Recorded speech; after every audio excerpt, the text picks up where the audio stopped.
So we are initiating a high-density, strategic deep dive today into the geopolitical, economic, and security architecture of Bhutan. Right, and its indispensable role in India's strategic calculus. Exactly. Your objective today, as you listen to this, is complete retention of the structural dynamics, the treaties, the border disputes, and the very recent 2025 developments that are fundamentally shaping this Himalayan buffer state. Because to understand Bhutan it's really to understand India's chicken's neck vulnerability. You can't understand our broader China strategy without it. Yeah, or the ongoing contest for, strategic autonomy and multipolarity. So we are going to deconstruct the cause-effect chains here. We'll cover Bhutan's democratic transition, that crucial updated 2007 Friendship Treaty, the Doklam and Sakteng crises, the 2025 boundary talks, this massive Gelephu smart city project, and finally, Prime Minister Modi's November 2025 state visit. Right. So let's just jump immediately into section one. Background on Bhutan's democratic transition. Because how does a king voluntarily architect his own democratic transition while safeguarding his country's strategic posture? It's a fascinating paradox, right? Because historically, monarchies don't just give up power. But the fourth king, Jigme Singye Wangchuck, he initiated this phased devolution of power back in the late 1990s. Moving power from the absolute center down to the district and block levels. Exactly, and the real trigger event here was in 1998, with the transfer of power to an elected cabinet. Yeah. And then, followed by the 2005 royal decree, which actually supervised the first parliamentary elections. So the root causes it wasn't a revolution, it was a preemptive strategy. Yes, completely top-down. The goal was to modernize governance and institutionalize their gross national happiness model, or GNH, which was originally conceived back in the 1970s. Right, and we need to remember the four pillars of GNH for your exams. It's socioeconomic development, environmental upkeep, cultural preservation, and good governance. Exactly. So the stakeholders here were the monarchy, obviously, wanting to ensure stability, and the DPT party, the Druk Phonsaam Chokpa, led by Jigme Thinley. The DPT, yeah. And the strategic motivation for the king was really just creating a robust, modern buffer state, one that's capable of navigating complex regional geopolitics without internally fracturing. Because an internal fracture would be disastrous for India, right? So the impact on India was extremely positive. A stable, democratic neighbor solidifies our strategic depth on the northern frontiers. And economic implications, too, because this new democratic government immediately pledged to deepen economic ties with India. While using GNH to guide their 10th plan documents.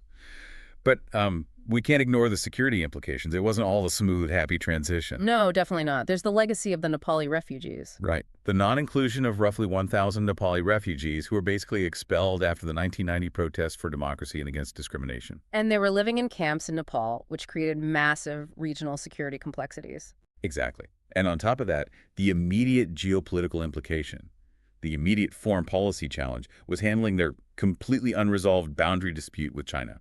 So looking at the institutional and legal dimensions, Bhutan celebrates 100 years of monarchy in 2007, and then the first elections happen on March 24th, 2008. Right, with a massive 72% turnout.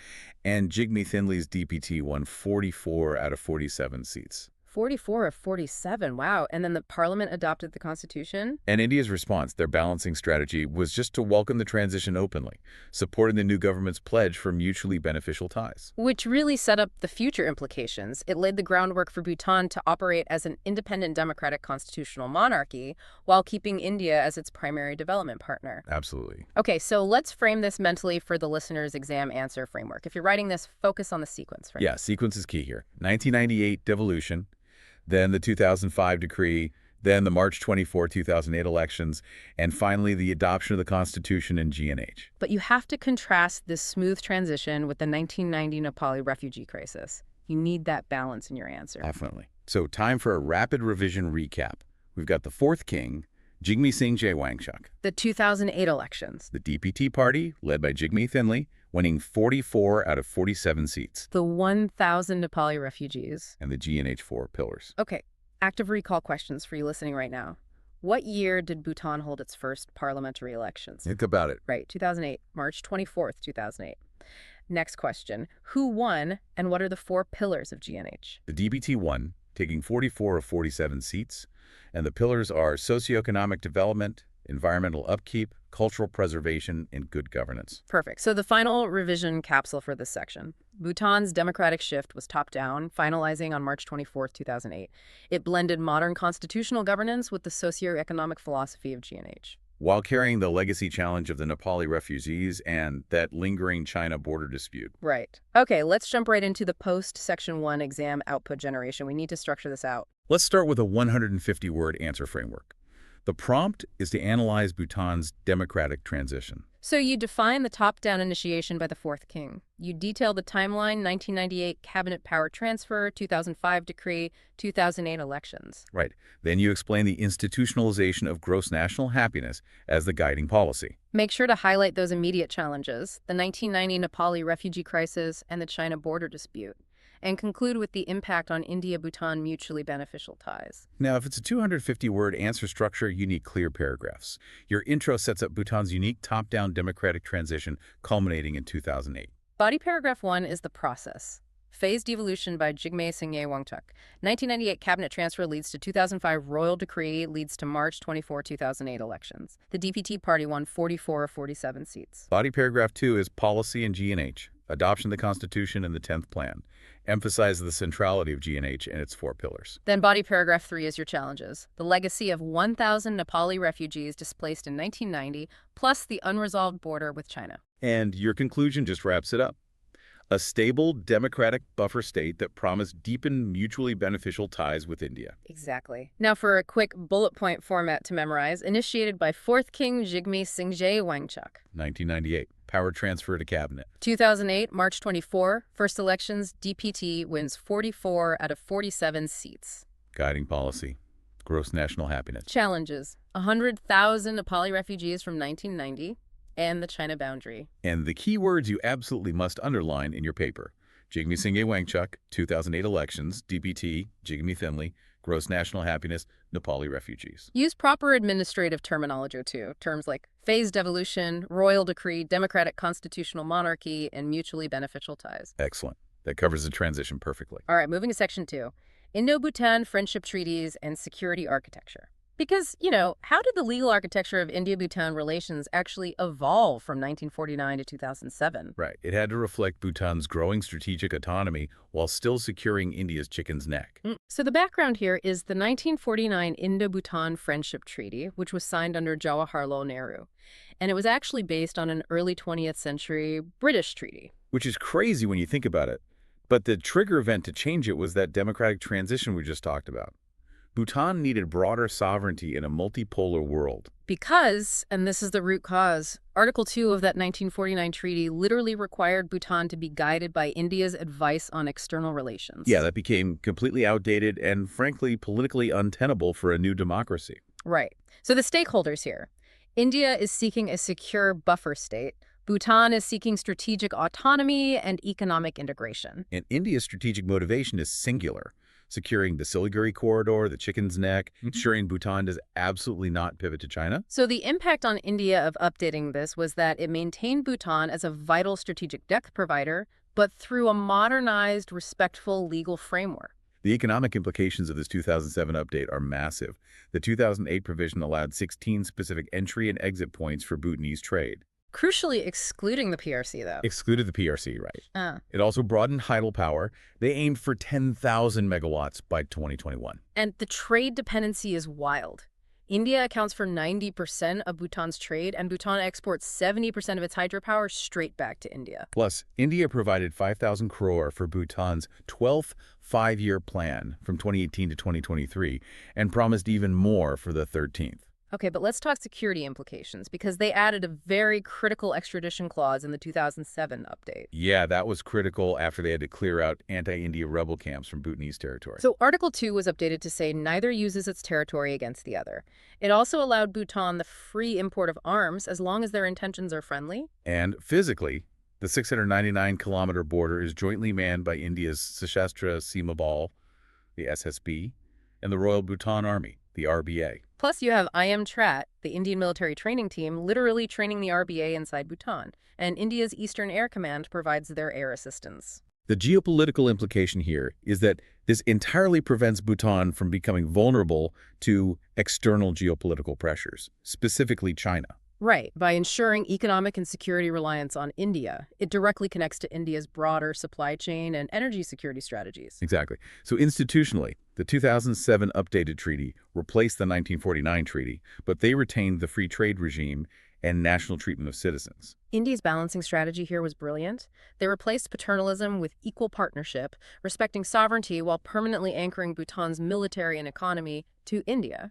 It sets a massive template for the neighborhood first policy, basically countering China's strategy of debt trap diplomacy. Okay, let's jump into the exam answer framework for this. If you are comparing these treaties, You have to contrast 1949's Article 2, which mandated guidance, with 2007's Article 2, which shifted to close cooperation. and then highlight the economic dimensions. The 10,000 milliW, the 90% trade dominance, the 5,000 crore for the 12th FYP. And don't forget the security dimensions. Extradition, IM Trait Rot, SSB guarding the 699 kilometers. All right, rapid revision recap. 1949 Nehru Treaty shifts to 2007 updated treaty. Dropped foreign policy guidance. Allowed arms imports. Added extradition. 16 trade points. 10,000 milliW Heidel. 90% trade. IMTRAT, SSB, RBA, Eastern Air Command. Got it.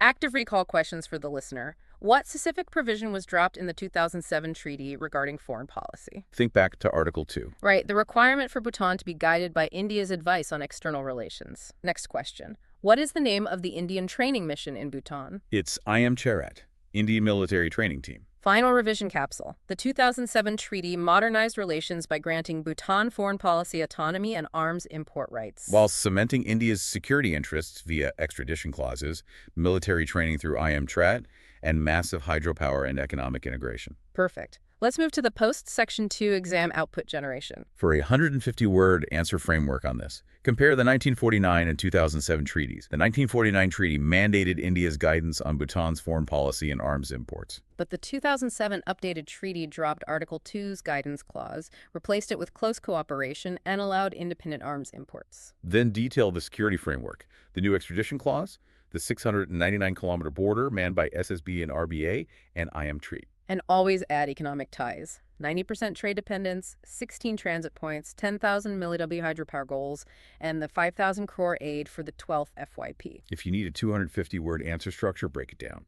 Intro is the evolution of Indo-Bhutan ties from the 1949 treaty to the 2007 Treaty of Friendship. Body paragraph 1 is legal and strategic shifts. Mention dropping the 1949 Article 2.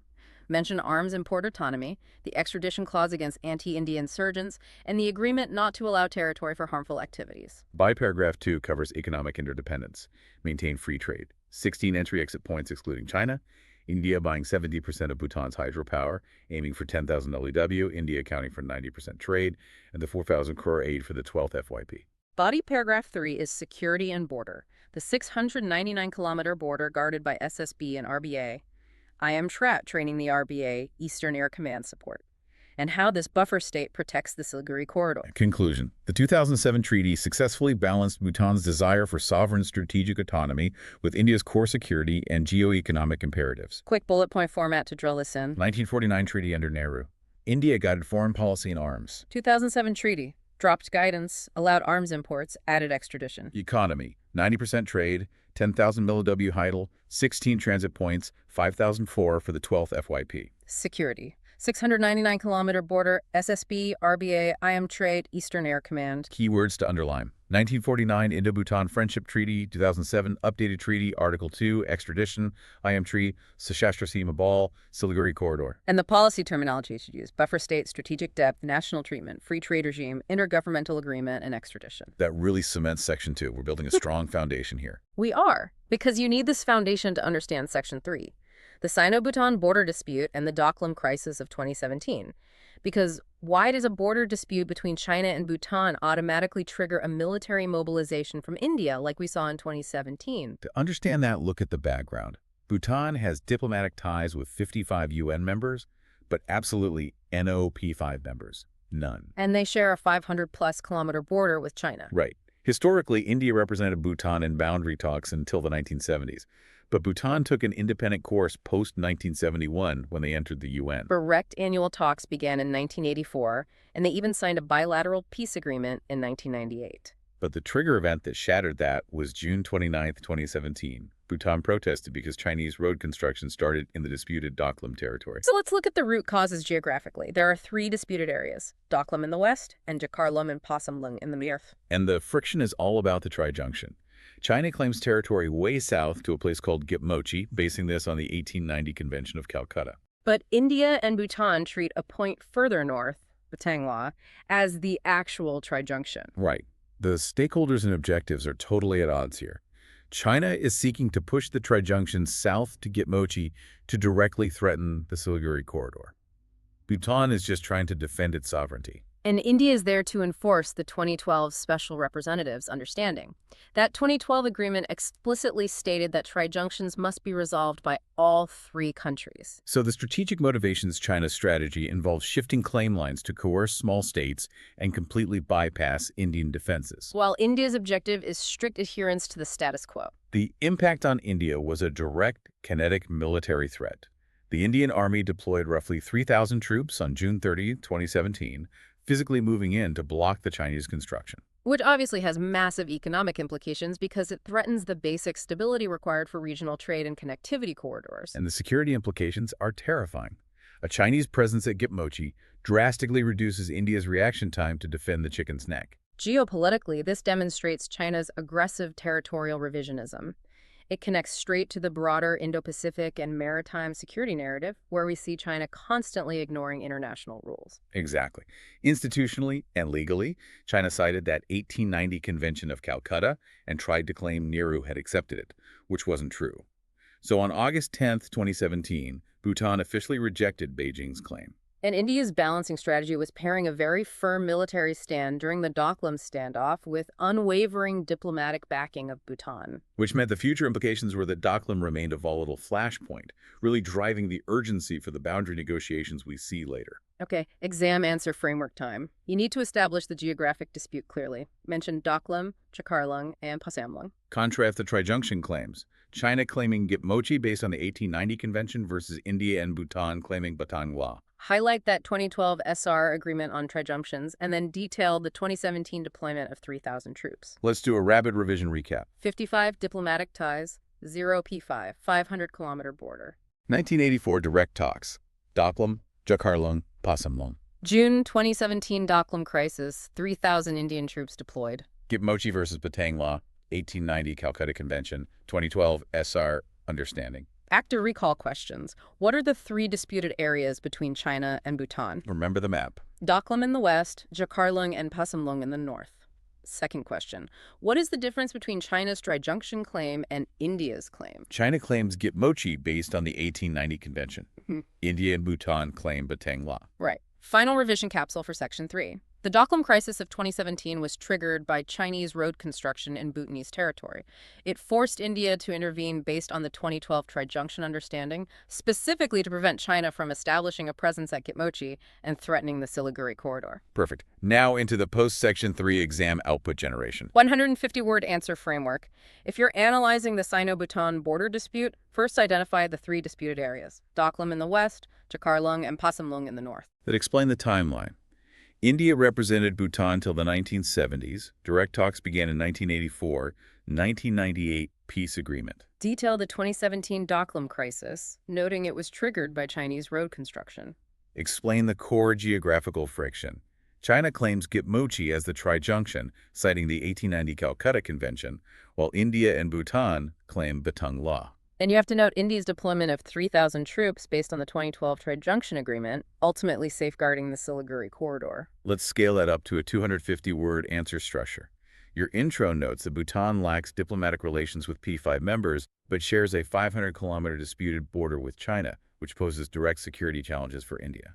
Body paragraph 1 is history and geography. India represented Bhutan until the 70s. Direct talks in 84 and 1998 peace agreement. List the three regions: Doklam, Jakarlung, and Pasamlung. Body paragraph 2 covers Doklam 2017. June 29, 2017, Bhutan protested Chinese road construction. India deployed roughly 3,000 troops. Explained China claimed Gitmochi via the 1890 convention, while India and Bhutan maintained the tri-junction is at Batangla. Body paragraph 3 is the strategic logic. India's intervention was legally backed by the 2012 special representatives, understanding that tri-junctions require trilateral consultation. Strategically, it prevented China from nearing the vulnerable Siliguri corridor. Conclusion. The Doklam crisis highlighted China's coercive territorial tactics against small states and reinforced the absolute necessity of India-Bhutan strategic synergy. Bullet point format for quick review. Disputed areas: Doklam West, Jakarlung, Pasamlung North. History. 1984 direct talks, 1998 peace agreement. Doklam 2017. Chinese road construction blocked by 3,000 Indian troops. China's claim.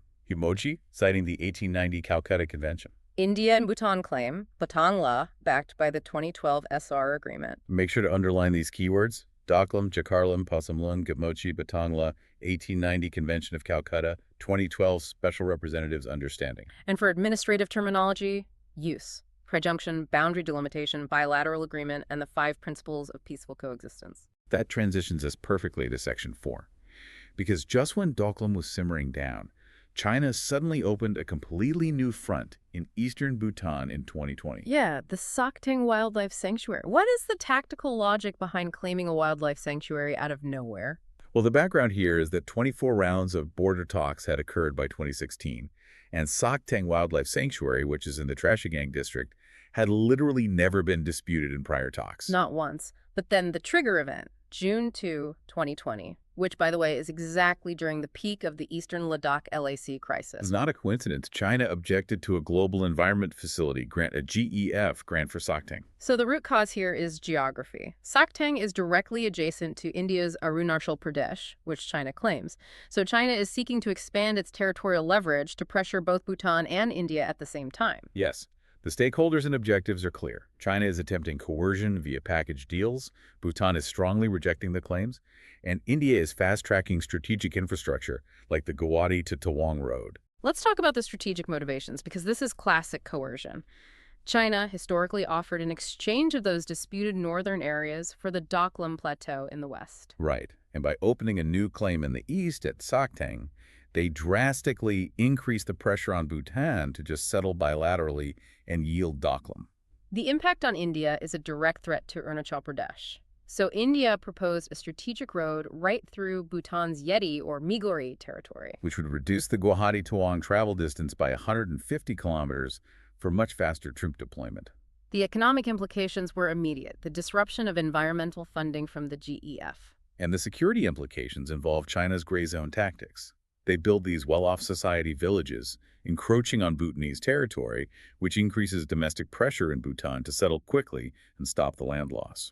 Geopolitically, it reflects China's salami slicing strategy. It connects to the broader global concern over China systematically weakening institutional norms. This led to major institutional dimensions.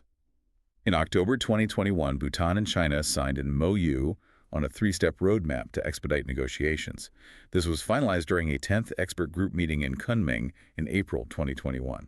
India's response and balancing strategy to this was just watching closely, right? India knows the 3-step roadmap is bilateral and won't cover tri-junctions, but they feared China coercing Bhutan into ceding territory near the chicken's neck. Right. The future implications of this 3-step roadmap, which are 1, agree on table 2, visit sites, 3, demarcate, is that it forces India to actively manage its security perimeter while still respecting Bhutan's negotiation autonomy. Let's build the exam-answer framework. Link the 2020 Sakteng GEF objection to the Eastern Ladakh crisis. Explain China's coercion, offering package deals like North for West and building those well-off society villages. Detail the October 2021 3-step roadmap. Table, visit, demarcate, and highlight India's response. Planning that 150-kilometer shorter Guwahati-Tawang Road. Rapid revision recap. June 2020 GEF Sakteng objection. Eastern Bhutan, specifically Trashigang, Yeti or Migoi territory. Arunachal adjacent. Guwahati-Tawang Road cuts 150 kilometers. October 2021 3-step roadmap. Well-off society villages. Active recall questions. Why did China object to the GEF grant for Sakteng? To create a new dispute adjacent to Arunachal Pradesh during the Ladakh crisis, expanding their leverage. Next, what are the 3 steps in the 2021 MOU roadmap? 1. Agree on the table. 2. Visit sites. 3. Demarcate. Final revision capsule. In 2020, China manufactured a new dispute over the Sakteng sanctuary to pressure India during the Ladakh crisis and to coerce Bhutan. This led directly to the 2021 three-step roadmap, intensifying India's need to build strategic infrastructure like the Guwahati-Tawang Road. Perfect. Let's do the post-Section 4 exam output generation. 150-word answer framework. Trace the evolution of China's territorial coercion post-Doklam. In June 2020, at the GEF meeting, China fabricated a claim over Sakteng Wildlife Sanctuary. Mentioned this was a pressure tactic aligned with the Eastern Ladakh crisis, targeting areas adjacent to Arunachal Pradesh. Note, China's strategy involves well-off society villages and proposing package deals, trading northern claims for Doklam. Then mention October 2021, Bhutan and China signed the three-step roadmap, agree on table, visit sites, demarcate. And India responded by planning a road through Sakteng, cutting the Guwahati-Tawang distance by 150 kilometers. For a 250-word answer structure, start the intro by noting China's boundary negotiation tactics expanded in 2020 from western and northern disputes to the eastern sector, introducing new dilemmas for India. Body paragraph 1 is the Sakteng claim. June 2020, during the Ladakh standoff, China objected to a GEF grant for Sakteng in the Trashigang district. Note it's adjacent to Arunachal, signaling a tactic to pressure both New Delhi and Thimphu. Body paragraph 2 covers Chinese coercion. Mention gray zone tactics, establishing well-off society villages in Bhutanese territory and pushing a package deal for Doklam. Bhutan faces immense domestic pressure to halt this territorial attrition. Body paragraph 3 handles diplomatic and strategic responses. October 2021, the Memorandum of Understanding for a three-step roadmap. Concurrently, India proposed a strategic road reducing Guwahati to Tawang travel by 150 kilometers for rapid troop deployment. Conclusion. China's manufactured Sakteng dispute and the bilateral three-step roadmap compel India to continuously balance respect for Bhutan's autonomy with the defense of the Siliguri Corridor and Arunachal Pradesh. Bullet point format. June 2020, China blocks GEF grant for Sakteng Wildlife Sanctuary. Context. Coincided with Eastern Ladakh crisis. Area borders Arunachal Pradesh. Coercion tactics, well-off society villages, package deal. October 2021 MOU, three-step roadmap. India's strategic counter. Proposed road cutting Guwahati-Tawang distance by 150 kilometers. Underline these keywords. Sakteng Wildlife Sanctuary, Global Environment Facility, Trashigang District, three-step roadmap, well-off society villages, package deal. And use this administrative terminology. Gray zone tactics, bilateral arrangement, territorial attrition, and strategic infrastructure. Okay, that brings us right to Section 5, the 2025 boundary talks and the Gelephu Smart City project. Because now we're in the present day, 2025, Bhutan is inching closer to a border settlement with China while simultaneously launching this massive economic integration project aimed directly at India. How do these dual tracks operate? It's a very delicate balancing act. The background here is that the 24th round of border talks was way back in 2016. Meanwhile, the Gelephu project was envisioned by the king as a transformative economic corridor. So the trigger events happen basically simultaneously. The 25th round of border talks convenes in Beijing in 2025 after a 7-year gap. And King Jigme Namgyal Wangchuck officially unveils the Gelephu Smart City project. The root causes are existential. Bhutan needs to finalize its northern borders to secure its sovereignty, but also fundamentally must overhaul its economy to create jobs, attract investment, and build skills. So you have stakeholders operating in two theaters, Bhutan and China operating the Joint Technical Team, or JTT, in the north. And Bhutan leveraging India for Gelephu's connectivity in the south, linking Assam and West Bengal down to Southeast Asia. The strategic motivation for Gelephu is that it serves as an economic corridor connecting South Asia with Southeast Asia. This aligns perfectly with India's Act East policy and broader Indo-Pacific supply chain integration. The impact on India is profound. It requires massive Indian infrastructure support, but it firmly cements Bhutan's economic future within India's orbit, essentially countering Chinese influence structurally. Let's talk economic implications because the scale is wild. Gelephu is 1,000 square kilometers. That is 2.5% of Bhutan's total land area. Yeah, it's huge.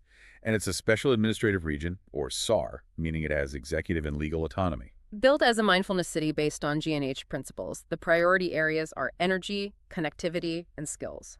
But the security implications remain tense in the north. The border talks in Beijing form the JTT on delimitation and demarcation. But crucially, Doklam and the tri-junctions remain unresolved. Right. The pace is uncertain because Bhutan has to balance this China diplomacy with its Indian security ties. Geopolitically, Gelephu connects Bhutan to Myanmar, Thailand, Cambodia, and Singapore entirely via India. This advances multipolarity and reduces regional technology and economic dependence on China. Looking at the institutional dimensions, they signed a cooperation agreement on the responsibilities and functions of the JTT in Beijing. While in the south, the Gelephu SAR requires entirely new legal frameworks, and massive rail links are planned. A 58-kilometer link from Gelephu to Gokrajhar, and an 18-kilometer link from Samsi to Binarhat. India's response and balancing strategy has been full logistical support. They're building integrated checkposts at Dajiri and immigration posts at Doranga and Samdrup Jonkar. India even approved transportation from Haldabari in West Bengal down to Chilahati in Bangladesh to give them port access. The future implications are transformative. If Gelephu succeeds, it shifts Bhutan from just being a hydel-dependent security buffer into a global connectivity hub. Okay, let's build the exam answer framework. Link the 2025 JTT border agreement with the simultaneous launch of the Gelephu SAR. Detailed Gelephu specs. 1,000 square kilometers, G&H based. Note the rail links to Kokrajhar and Banarhat and the Southeast Asia connectivity. Rapid revision recap. 2025 25th round in Beijing. JTT delimitation agreement. Doklam still unresolved. Gelephu Smart City. 1,000 square kilometers, 2.5% of area. SAR, Mindfulness City, G&H. Priorities. Energy, connectivity, skills. Rail. Gelephu Kokrajhar at 58 kilometers, Samsi Banarhat at 18 kilometers, Dajiri and Doranga checkposts. Active recall time.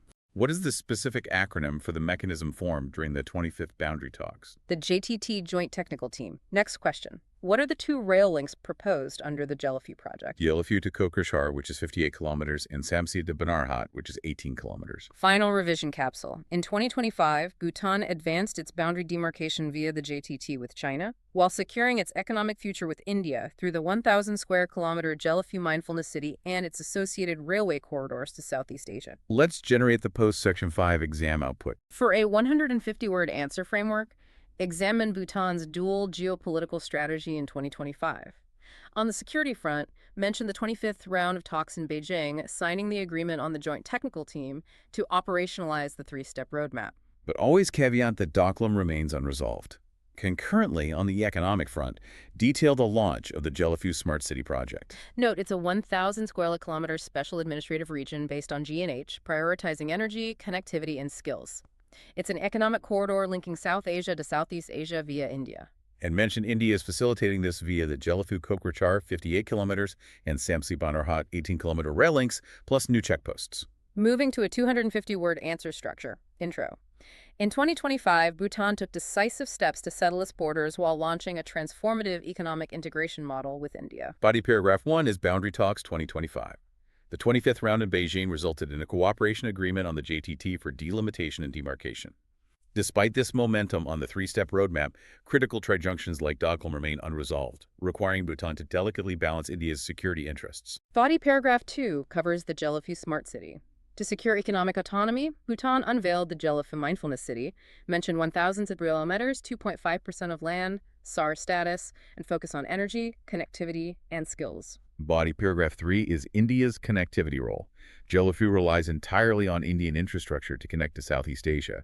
Detail the Gelephu Kokrajhar and Samsi Banarhat railway links. Add that India upgraded customs at Dajiri and approved transit from Haldabari to Chilahati. Conclusion. The 2025 developments reflect Bhutan's strategy to resolve territorial vulnerabilities with China while deeply entrenching its geo-economic future within India's Act East connectivity framework. Bullet point format. 2025 boundary talks, 25th round, form JTT Doklam unresolved. Gelephu project. 1,000 square kilometers, 2.5% area, special administrative region. Core philosophy. Mindfulness City based on gross national happiness. 3 priorities. Energy, connectivity, skills. Rail links. Gelephu Kokrajhar at 58 kilometers, Samsi Banarhat at 18 kilometers. Keywords to underline. 25th round, Joint Technical Team, Gelephu Smart City, Special Administrative Region, Mindfulness City, Gelephu Kokrajhar. Administrative terminology. Delimitation and demarcation, Special Administrative Region, Economic Corridor, and Integrated Checkpost. Which brings us to the culmination of all this. Section 6.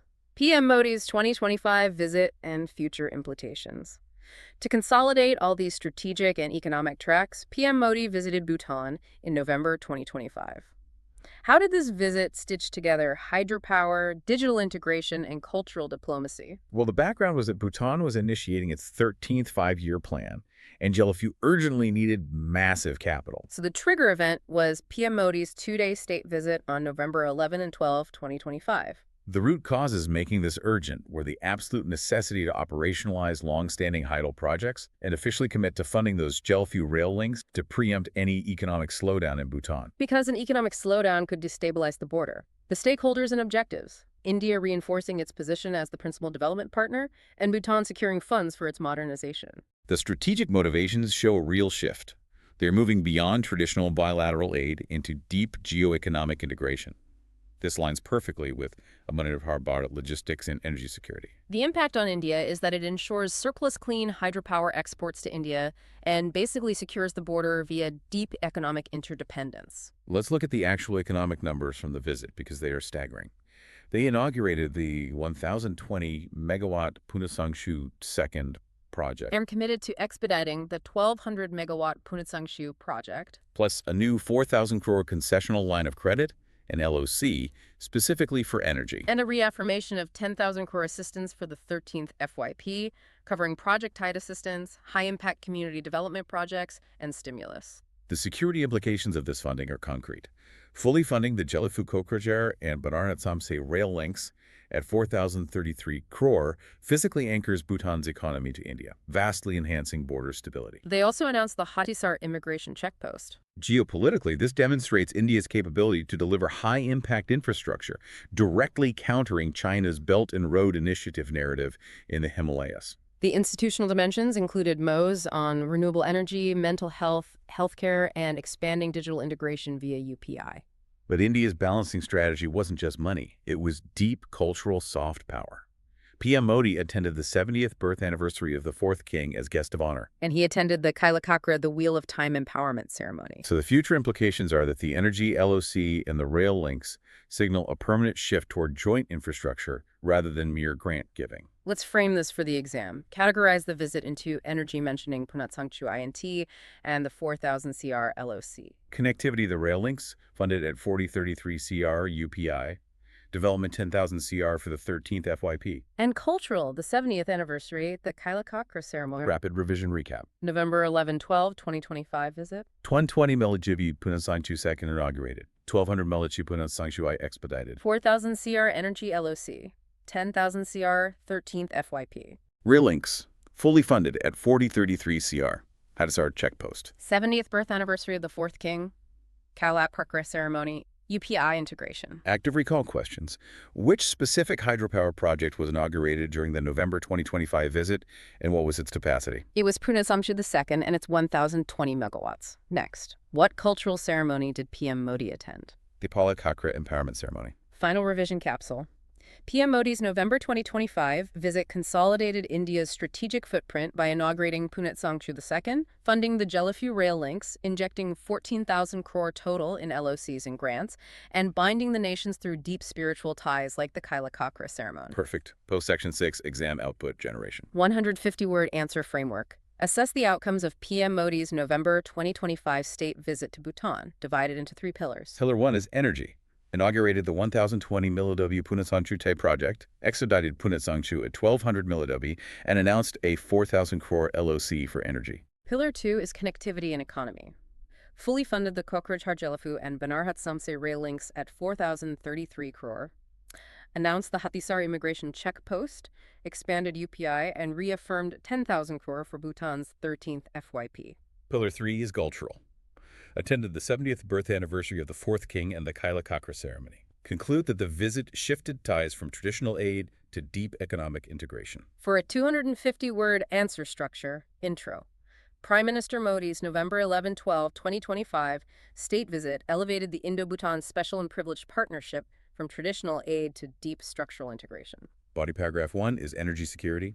Highlight the 1,020 Militnil Punitsangshu inauguration and expediting the 1,200 Militw Punitsangshu Crucially, mentioned the 4,000 crore concessional LOC dedicated to Bhutan's energy sector to ensure clean power exports. Body paragraph 2 covers infrastructure and finance. Full funding of 4,033 crore for the 2 rail links supporting Gelephu, the reaffirmed 10,000 crore assistance for the 13th FYP via project-tied assistance and high-impact community development projects, and UPI integration. Body paragraph 3 is cultural diplomacy. Soft power is a bedrock.